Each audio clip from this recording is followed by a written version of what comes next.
The Benchmade 522 Presidio Ultra, part of Benchmade's black class of knives, is often marketed as a more affordable version of the 520, which is a similar designed Pardue tactical folding knife. But is this series of knives really a tactical knife? Is it really meant for the speed and strength of a fighting knife? In this review, I'm going to give some real talk about the design and kind of give my perspective. I really don't think it's for that reason. I want to give a special shout out to the Knives, Guns, and Gear channel, which I've linked below. I won this knife in a raffle, and it's provided a lot of interesting food for thought since I've received it. And I'll be sharing that with you today.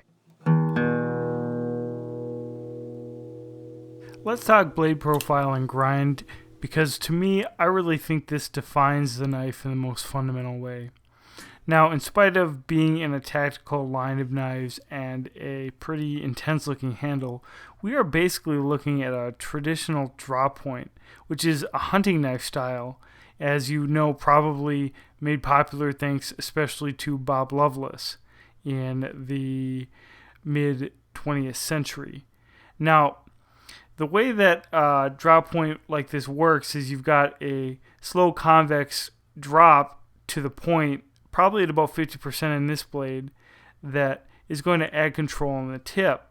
And it's a very versatile blade because it enables you to still retain a lot of belly and spine strength, but have a significant primary grind so that you can get slicing ability in thanks to the concave edge that you're putting on it. Talking the grind, you've got a concave primary grind as well as a small secondary grind as well. And so it isn't really true to say that this is a true hollow grind the way a straight razor is a true hollow grind, but it does yield a fine cutting edge compared to other folding knives. So again, in spite of the strong spine, I think that there's lots of evidence that this knife primarily is meant for fine cutting tasks. Not merely skinning or something, but real world field fine cutting tasks.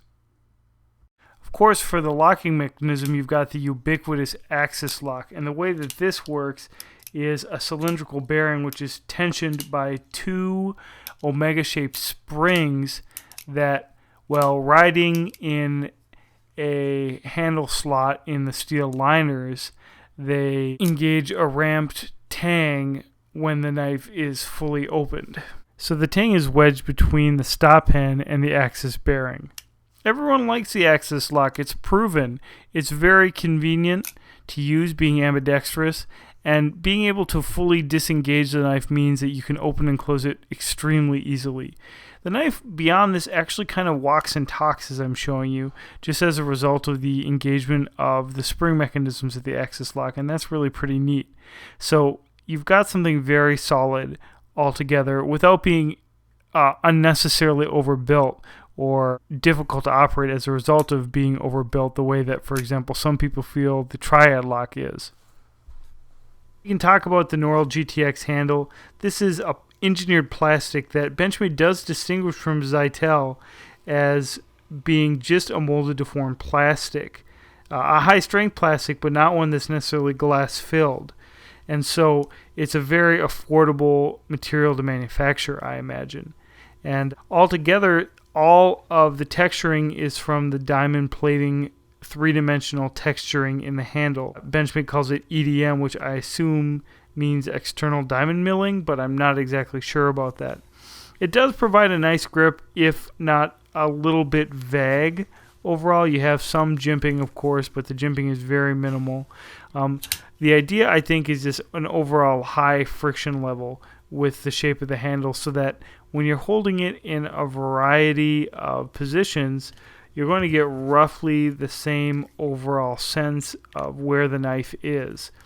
So again, if you switch it around, you're going to find that it's relatively comfortable in any number of positions without being extraordinarily comfortable in any one. You know, it really doesn't have a very good finger choil there. I feel like my front finger is a little cramped. and I just wish the ergonomics were maybe a little bit more decisive. It's a little vague.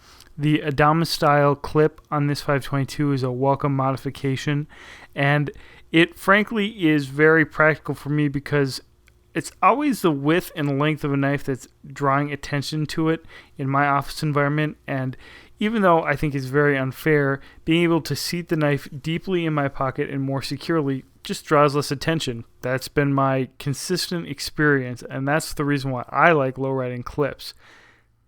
I did forget to mention the milled liners, which is another reason why this knife is relatively light for its overall size and girth. Of course, the 440 steel used in this blade is practically a tale as old as time as far as folding knives are concerned. I think that it's just a cheap knife for Benchmade to manufacture, heat treat, and then on the user end, it's very easy to resharpen. Bottom line, this is a user's knife for someone who probably really isn't that into knives. It's very vague and very useful and not really remarkable. And so this is a great knife for someone to buy if they're not into knives and they just want a knife that's going to kind of be able to do everything.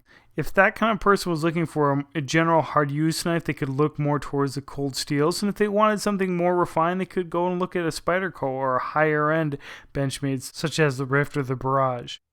This is really just a knife for someone who wants Benchmade's quality at an affordable price point and maybe doesn't have the most specific ideas of what they're hoping or expecting out of a knife. That isn't to say that this knife does what it does poorly, it just isn't very memorable. Thanks very much for watching, and please consider subscribing if you enjoyed this video.